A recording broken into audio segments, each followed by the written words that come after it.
everybody, and welcome to Formula Facts. Thank you so much for joining us. I'm Jack Like, and I'm joined here with Destinee Day.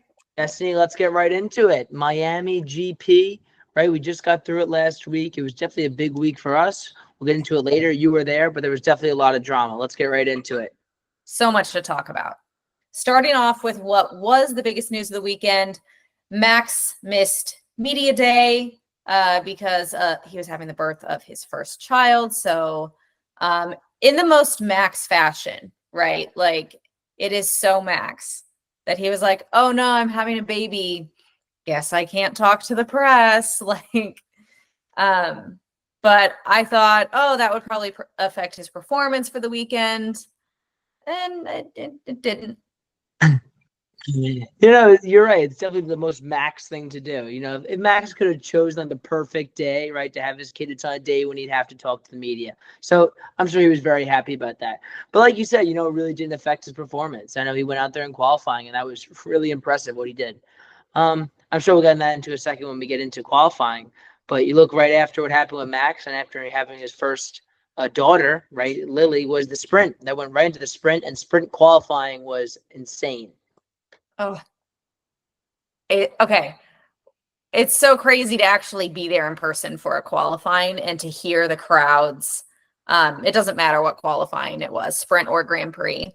It was a crazy qualifying. And like to hear people next to you like screaming and yelling made quali about 10 times better than watching it on your TV by yourself in your house. I just want to say that.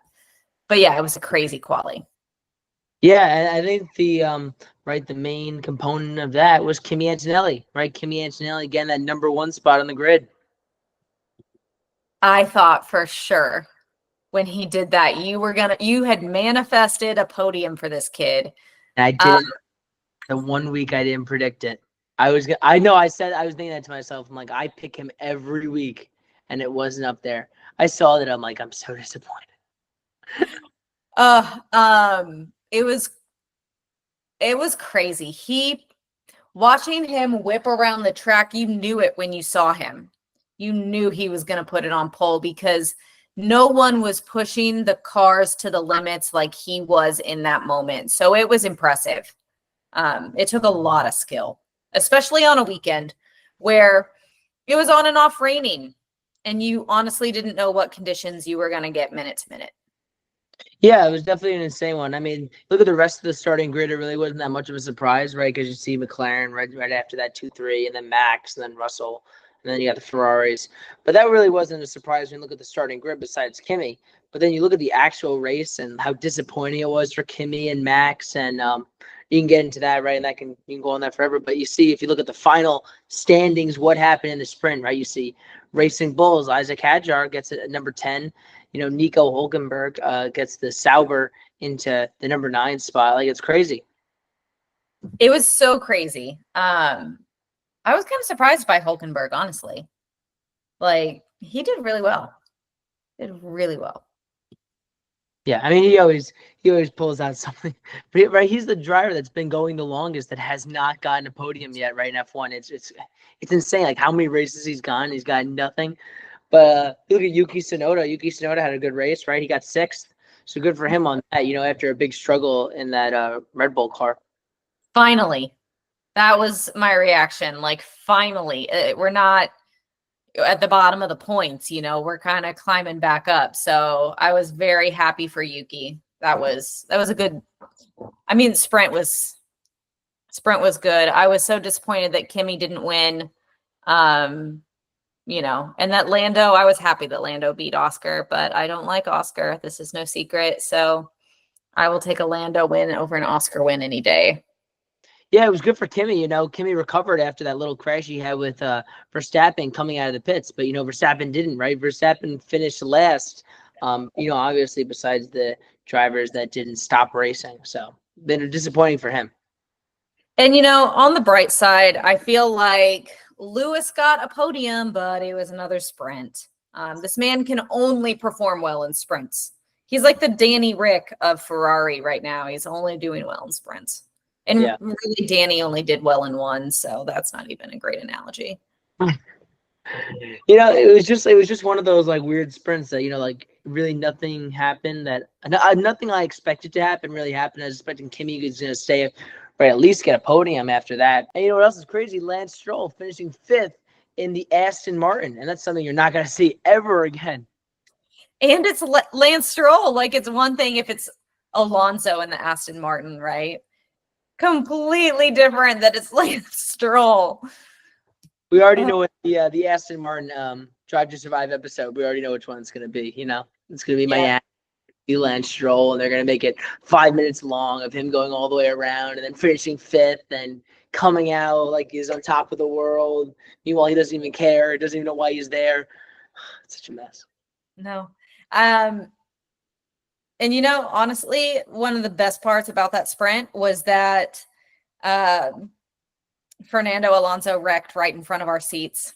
Right. I was so pissed at Liam Lawson for causing it, but to see a real life F1 crash happen, like, it wasn't like the biggest, craziest one, but like to see it happen, very, very fun. Well, you caught a couple of crashes. I kept on getting texts from you like, oh, he just crashed. Oh, he just crashed. Oh, he just crashed. And you have pictures of all of them. Like, oh my gosh. We got Ollie Behrman in free practice. We got Alonso in the sprint. We got one of the F1 girls crashed. And then Alonso spun out during the Grand Prix. Caught that one too. Was that one of the, what term is that? We were turn 14. Oh, okay. Was that one of the, that was a low speed turn, right? It was a low speed turn. But yeah, so it was a strange sprint, but that's why sprints are fun, right? Carlos Sainz DNF'd, Charles Leclerc DNF'd. Max was in last, behind Jack Doohan, behind Liam Lawson. Lance Stroll was in 5th. Lewis Hamilton on the podium. It was a weird sprint race. Yeah, that's for sure. And then you go right into later that day, and it was a crazy qualifying. Kind of the same thing we saw when Max pulled off his first pole position. It just kind of came out of nowhere in the very end. You look at Kimi Antonelli's fastest lap to get him in the pole position was a 1:26 and 4/10. And I think Max did it with 2/10. And he really pulled out a great lap. I think in his fastest lap in the sprint qualifying, he had a 1:26.7. So, it's like just crazy how they pull out 0.5 of a second out of just like midair, but it's really impressive. And, it just keeps to show how impressive of a driver that he is. Well, that was impressive for multiple drivers. There was 0.02 of a second separating the leading qualifying cars. That is skill. That is pure driver skill. And I think that's what makes F1 so much fun to watch. Yeah, you look at Lando Norris, right? Lando Norris had a nice qualifying too, like you said. Just like pure like millisecond separating these drivers. But like right off the start, Lando Norris fell back so far, and then you see Kimi Antonelli go right into that 2, and then Oscar comes back up. It was a weird for Lando to fall back, but he'd fall his way back up and insanely quick. Mm-hmm. I think this brings us right into the race, right? Like if you're talking about Lando fighting his way up, because what a race between the McLarens and the Red Bull. And that was a battle of pure skill on Max's part. And you can see how he approaches racing Lando versus racing Oscar. It's two different styles and approaches. And McLaren have learned that if Max is in the middle, they can distract him with one so that he can't attack the other. And he held him off for as long as possible in a slower car. It was very impressive to see. Yeah, it's a surprise again. Max pulls out another great race, with that car. But there's nothing more he can do. He tries all he can until he stays in that one spot, but eventually they overtake him because it's just a faster car. What kills him is when they get into the DRS zones. We actually know that Red Bull is faster on the straights, but they really are never close enough once they're behind someone. They're usually in first, or they're pretty far behind someone in third or fourth. You look at what happened in the actual race, insanely. They were like half a minute right in front of everybody else in front of them. It was ridiculous. But I think we saw it was like a funny video that you sent me. That I think we posted of Liam Lawson, like how far he was behind of everybody else. But that was almost like what it was when you look at McLaren and then everybody else behind them. It was so crazy to watch because yes, McLaren was like 30 seconds ahead of everybody. And then Liam Lawson just kept getting worse. It kept getting longer. We posted that first one, and like by the end, the gap, by the last video I sent you, it was, I think I posted it, and it was like he was 15 to 20 seconds behind everybody. And then by the end of it, he's like over 30 seconds. I think it ends up going to like over a minute behind everybody. And you're like, what is this kid doing? Why is he here? Why is he in a seat? I kept telling JP, I was like, this is so embarrassing. Like, it is so embarrassing to watch this kid race. Like, is he just listening to his iPod and like chilling out? It's funny. You sent me those videos. I was about to like just put some stuff, like put a little caption there, and I'm like, oh, I don't think I can post the second one. I think it's just too long to post because it was, like you said, it was insane. I think it was over a minute just to watch him get all the way around. It's ridiculous. But it makes me think of like The Office, like when you see Michael coming in the car and you see him singing along, and he's like, that's what it makes me think of when I imagine Liam Lawson driving. If we kind of like switch subjects a little bit, just to talk about Ferrari quickly, we see another episode of Lewis Hamilton struggling with his engineer, and there's a little bit you don't know what's going on. The main problem was is that Lewis thought that he had more pace than Leclerc, and Leclerc thought that he had more pace than Lewis, when really neither of them had any pace at all, and they're basically just going back and forth with each other. So you see all this stuff, and Leclerc's like, I got him. I saved up my tires, let me get in front of him. And then Lewis is mad. What are we going to do? We let him go in front. Okay, now Leclerc's in front. And now Lewis is getting held back. Like, it was insane. And then they switch back again, and then Leclerc's, I want to go back in front. But then Lewis, they made it look like when you're watching it on TV that Lewis didn't let it happen, but it turns out they just didn't tell Lewis. They told Leclerc that he could, they just didn't tell Lewis, and then they ended up switching it around again. It was just such a mess. And I think there was a little sarcastic line from Lewis at the end, which I thought was pretty funny. Obviously, he didn't think it was. I forgot who was behind him. And they're like, oh, he's right behind you. And Lewis goes, oh, you want him to pass me too?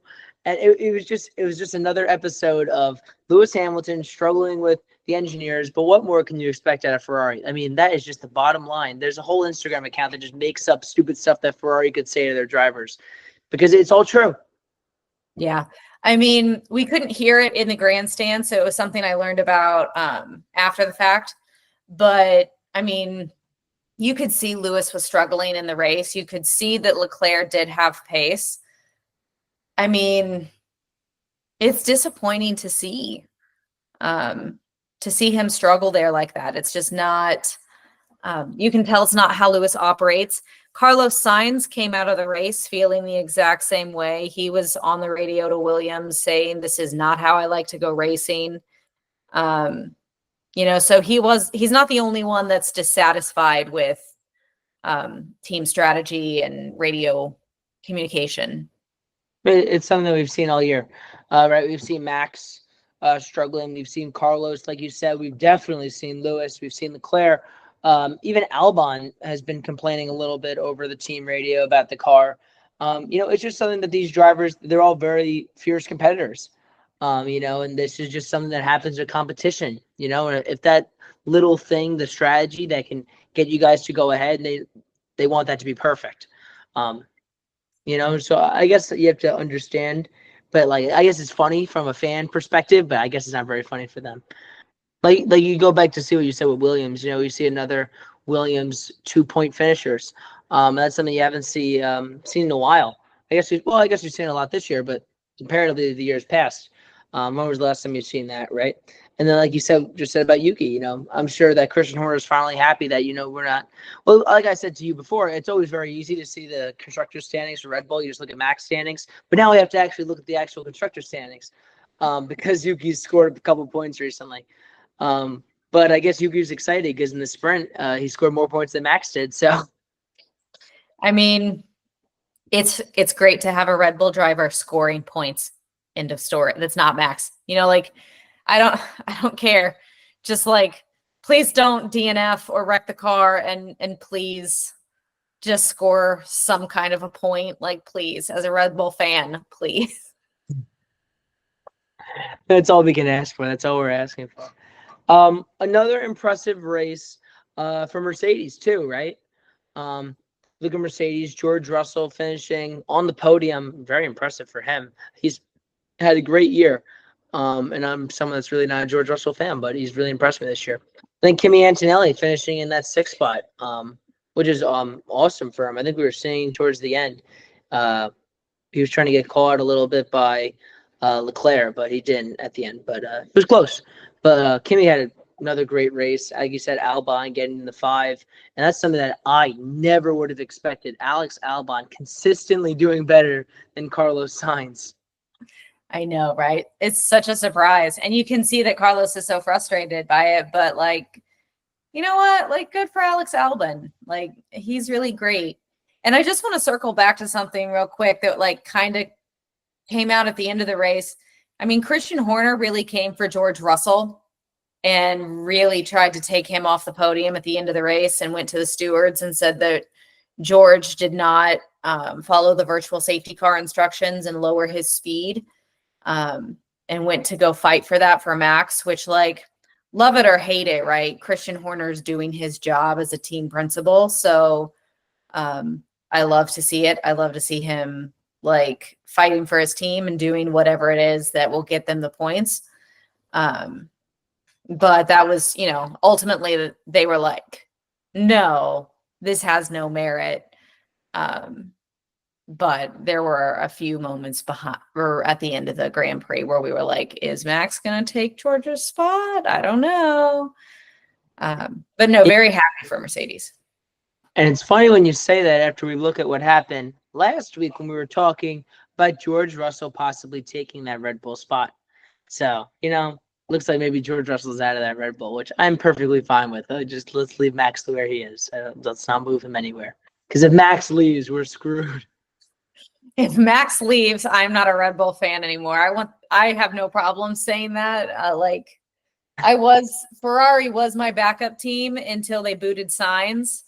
And now, right? My backup team now is Mercedes. I'm like, all right, like Kimi Antonelli. Now I need a better number 2, my number 2 favorite team. We'll figure it out. Williams is doing good. They're my dropping down. They're not as low as, like, Saber's not in front of them, that's for sure. But, like, I don't know. They're pretty low now. They got me upset. Zach Brown upsets me. I know. I want so badly to like McLaren, and I just can't because of Zach Brown. Like, I dislike Zach worse than I dislike Oscar, and I really dislike Oscar.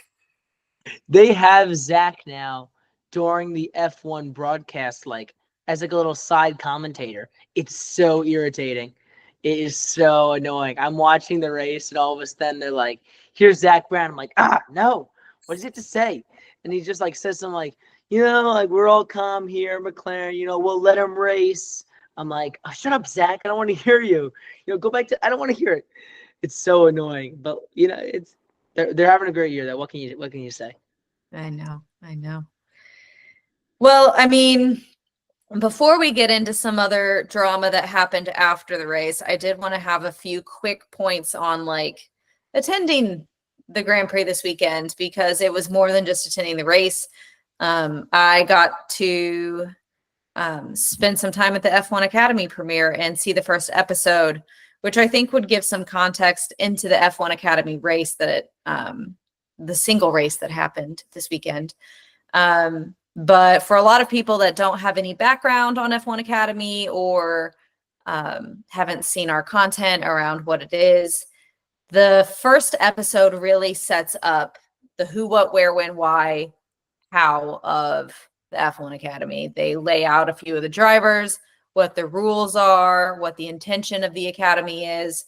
And it's really easy to follow along. And right before the first episode aired, I turned to my husband and I was like, I'm actually really nervous about this because what if it's bad?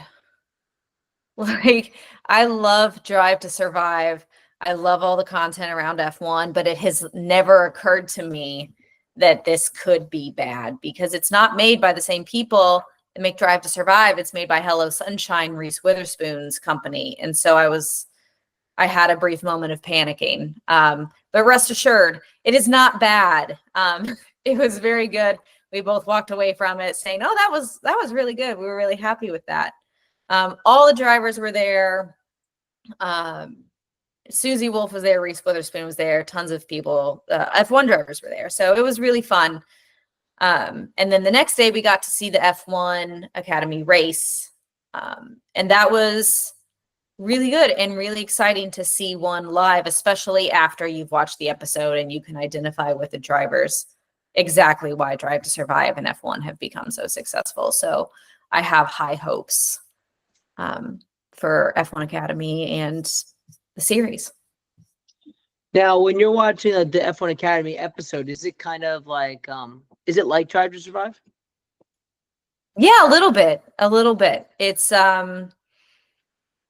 it doesn't lean super hard into being girly. I will say all of the girls are a little on the younger side, right? They're a little younger than the male drivers, but this tracks because F1 Academy is an F4 race. It's not F1, so there's more time for them to get up into those seats. So they're young, but you watch them go through the emotions of a race of not performing well or not having a good start, or how are they balancing trying to go through school and their race career. What does all the travel look like, or the appearances on TV shows and trying to do publicity? You know, how does that actually end up affecting their careers? It's a ton of very interesting information, and it was very similar to Drive to Survive. Yeah, I'm really excited. And for everybody that wants to watch that, it comes out on Netflix for episode 1 on May 28th. Yeah. I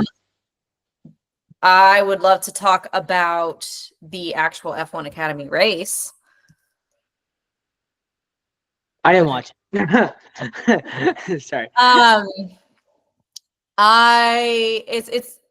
I've tried to watch F1 Academy races in the past. I just didn't have any context. It's hard to relate to drivers that you don't feel like you know. Drive to Survive does a great job of making you relate to the F1 drivers, right? But I do have some kind of an affinity for Dorian Penn, who is the Mercedes driver for F1 Academy, and she won the race. The second rain got canceled due to rain. It was like torrential downpouring at the Grand Prix. So at first I was very disappointed, very upset that they canceled it, but then it turns out that because they canceled it, we got to see the F1 drivers drive Lego cars around the track. So all was well. I am totally fine with that. And that was the most amazing drivers parade. I would take an F1 Academy canceled just to see the Lego. That's all I'm going to say. Yeah, no, that was the greatest thing I've ever seen in my life. I was so glad I got to see them all in person. Like, it was fun to watch as a fan. Best drivers parade. But yeah, Dorian Penn, she really kicked butt. She came out, delivered at the race. And she was really battling the Ferrari, Maya Weg.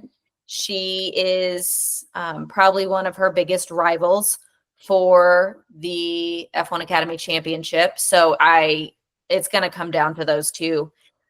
Chloe Chambers didn't perform super great.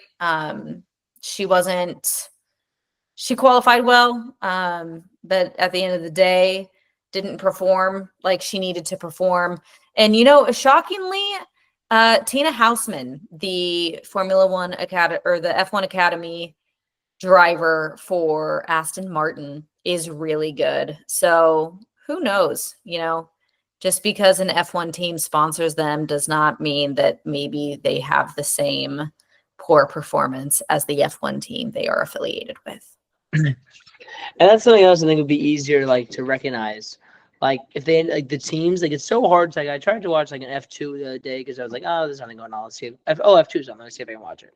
But like when you don't know the team, like you're like, oh, what does this even mean? Like what even is that? Like the logo doesn't even like it's not even a fun logo. Like you can't root for the logo. And then like Red Bull has like there's nothing to root for. Like you don't know the drivers either. So I understand what you're saying about that. It's hard to root for something. But like I got into it. I think you got into the same way too with Drive to Survive. You relate to the drivers, you relate to the teams. You spend 10 episodes with them, and then it's not even hard to figure out who you want to root for. You just know automatically, and it's different for everybody. Some people it's Carlos Sainz, some people it's Verstappen, some people hate Verstappen. I mean, a lot of people love Lewis Hamilton. A lot of people don't like Lewis Hamilton. It's crazy. But it's definitely very interesting, and I'm glad you got to see the F1 Academy race because I know you're very excited about it. So I'm glad you saw it, and I'm glad it was a good race, and your favorite driver won. Yeah, me too. Right? Like I think it's great. I think the F1 Academy docuseries is going to do amazing things to bring visibility up into the sport. So I think it'll be accomplishing its goals for sure. Hopefully we can getting a couple. We'll get some stuff on Instagram and TikTok about different teams for F1 Academy. Eventually, we'll have drivers, stuff like that. That'll be good. Yeah, I mean, if anyone else wants to come and edit all of this content, be our guest. Please do it. Then we can do more content. But no, I mean, our seats. I also want to talk about like where we sat. If you're going to the Miami Grand Prix, sit at turn 14, sit at the beach grandstands because we saw so much action. We saw Ali Behrman's wreck in free practice. We saw Fernando Alonso's wreck during the sprint. We saw a wreck during the F1 Academy race. We saw Fernando Alonso spin out during the actual Grand Prix. And we saw the sadness of Oscar Piastri overtaking Max Verstappen for the lead. Amazing, action-packed. Sit underneath the shade because you think you're getting it for the shade, but it turns out it's rain protection. So we didn't get wet the entire time. It was great. And then you can see all of the performers that they bring to the Beach Day Club. So we got to see Sophie Tucker. We got to see Cascade, a bunch of performers. And it was really great. We didn't have to leave our seats. So sit at the beach, especially if you can't afford a paddock pass, because it was so entertaining the entire time. That's awesome. And now do they have like different like screens that you can like watch what's going on like beside your turn? Yes, that is a great point. Yes, there are so many screens that you can watch the race on. So they broadcast the audio for the commentary all over the track, but we sat across from all the screens so we could see it. That wasn't something that we got in Vegas when we attended the Vegas Grand Prix last year. So that was a huge help because then you could really see where all of these battles were taking place. I mean, I think Miami is definitely a big race for people that want to get into F1 and start going to races. That's a great race to go to, just because, you're in Miami, it's nice here in Florida, but, that's a really action-packed race. I was saying to myself, I'm like, oh, the first race I would want to go to, that'd be a perfect one just because, you see everything. Yeah, we need to get you out of high school first. That's a big problem. Yeah, high school gets in the way. That's a massive problem right there. But they rotate sprint and F1 Academy weekends throughout the F1 calendar. So next year they might not have a sprint or an F1 Academy weekend associated with Miami. But Vegas at the end of the year is going to be, I don't think there's a sprint, but there is an F1 Academy race. So that'll be action packed. And then, something that's been a big topic of discussion the past couple of days, Alpine. Maybe Alpine did this because no one's been talking about Alpine all year. So they had to put something out, and it is pretty big news. A lot of news about them, actually. We're seeing a driver's change. We're seeing a team principal change as former team principal left. And we're going to see Flavio Briatore stay in as doing the roles of the team principal. And then out goes Jack Doohan, and then in comes Franco Colapinto. Yeah. It's been so much. I mean, you heard rumors and rumblings about it, especially ahead of the Grand Prix, especially being in the grandstands. I mean, the moment that Doohan DNF'd. I mean, that was all the grandstands talked about, was like, oh my gosh, this is going to be it for him. Like, nope, that's it. He's out. Like, confirm. Like, there's no way that this kid is going to make it past this. The Oliver Oaks resignation, that was a surprise. I don't think very many people saw that coming. And I've been reading up on it and keeping up on all of the information. And it really seems like there's two different narratives that have been put out over this. One very consistent rumor was that he was unhappy with replacing Doohan with Colapinto. Another is that it has been over Flavio being more involved than Oliver wanted him to be. And then another one is that maybe Oliver's family members are involved in a criminal conspiracy and he had to resign because his brother did some shady things. I don't think we'll know for a while, but I was listening to the Sky Sports F1 podcast this morning, and they were saying one of the last things they saw of Ollie Oaks was that he hustled out of Miami and the Drive to Survive Netflix crew was chasing him down. So maybe we'll find out in Drive to Survive, but I don't know if we'll find out why he resigned until then. I was going to say, I think that's a question for Drive to Survive. We'll wait for that to. I hope so. I mean, they haven't been answering my questions recently, so like, I don't know. But Colapinto, I mean, I have also been looking into so much of this. All of the driver contracts have been so weird and so crazy, and I think that this has a lot to do with Flavio Briatore. So love him or hate him, he's a controversial figure. But this definitely seems a little up his alley. I mean, plain and simple, Jack Doohan was not performing. But you look at this Alpine car. I mean, it's not a car that's incredibly fast. I mean, it comes to the point when you're asking someone for a lot, especially when it's a rookie driver, out of a car that maybe just doesn't have the pace. I know we have seen Pierre Gasly good drives in that car, but he's a veteran driver. And with these rookies, you need to give them a little time. Except for Liam Lawson. Liam Lawson had to go. But it's just something you have to look at when you're talking about, these rookie drivers. Look at Behrman. Behrman has had some tough drives in the beginning, but I think you are seeing a little bit evolving there. I think he might be getting a little bit better as he goes on. And Hadjar, has been pretty consistent. And I think he's going to be really good eventually. I haven't seen a lot out of Bortoleto yet, but, again, he's with that Sauber team that's really struggling. Same with Behrman, actually. It maybe comes to the point when you're asking more of a driver than the car and the team should be expecting. Yeah, I mean, I totally get your point, but also, I mean, you really have to look at Colapinto. He's a driver that caused a lot of damage for Williams last year. Like, let's be honest about that. So is he actually the better choice? I don't know. I mean, he's got to get a handle on the amount of wrecks and damage that he causes to cars. So I hope if Alpine's putting him in, it's because they've been doing some driver testing and he's not going to be, all crazy with it. Otherwise, what's the point? At least, I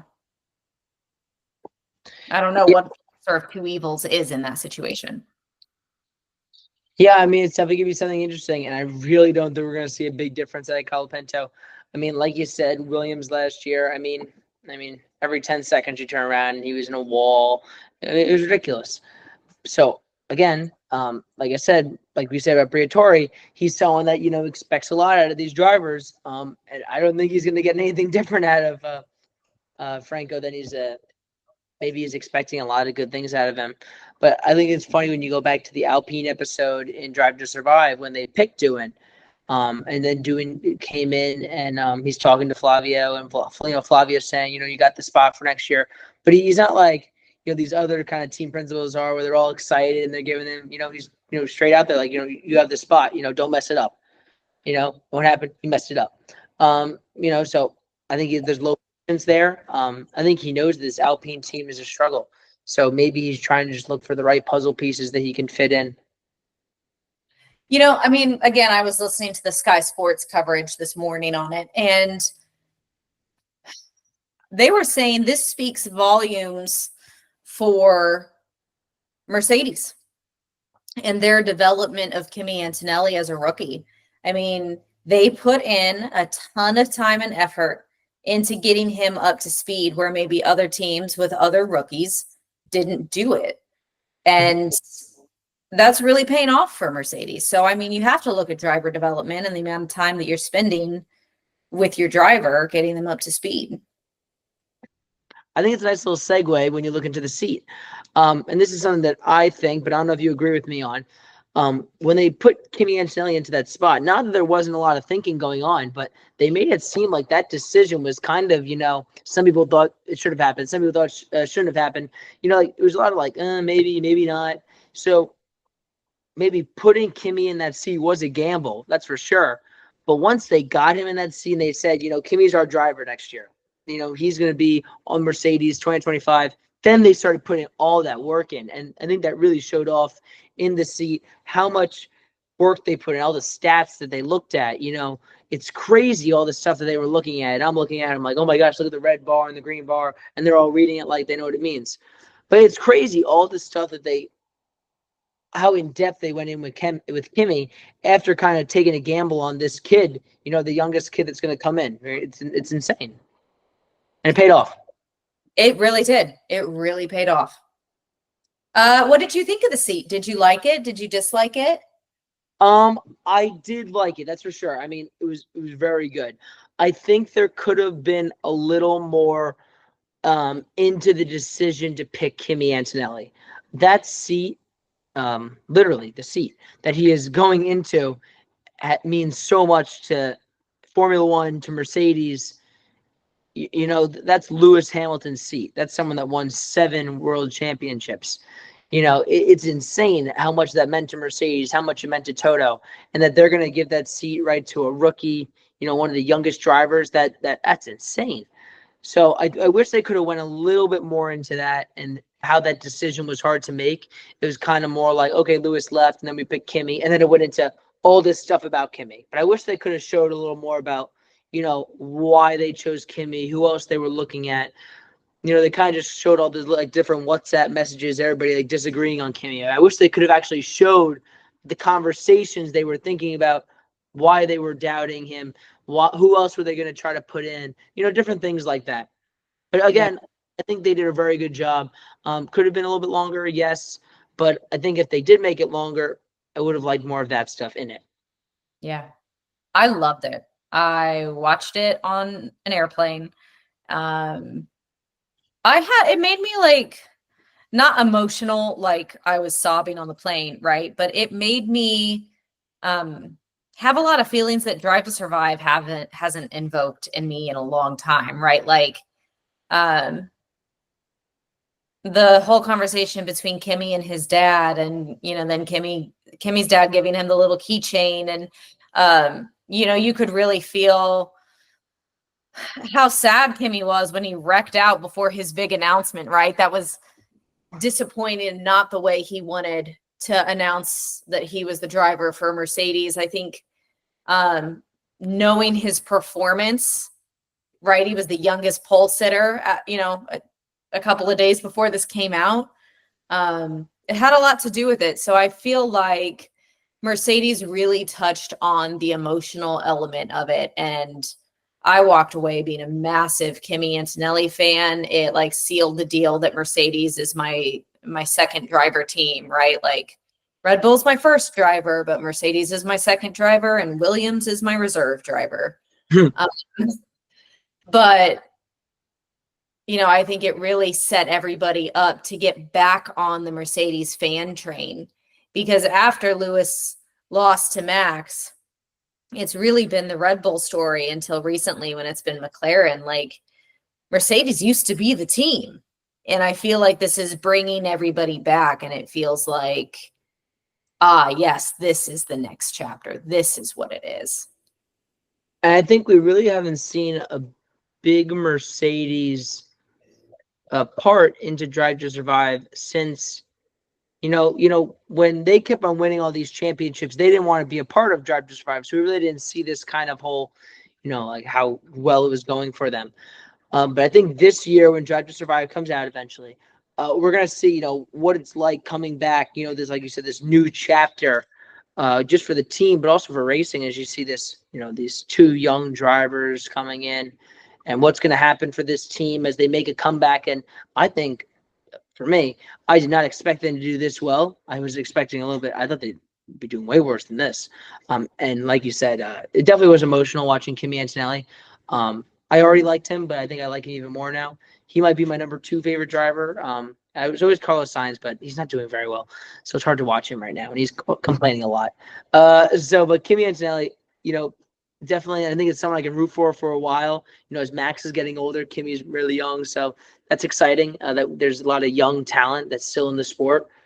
But like you said, I really enjoyed it. Really good storytelling. They've done such a good job, Netflix, and with the Formula One train, they've done such a good job. Yeah, I agree. I loved every second of it. I wished there was more, but it also ended perfectly. You know what I mean? Like, it was so good that you want more.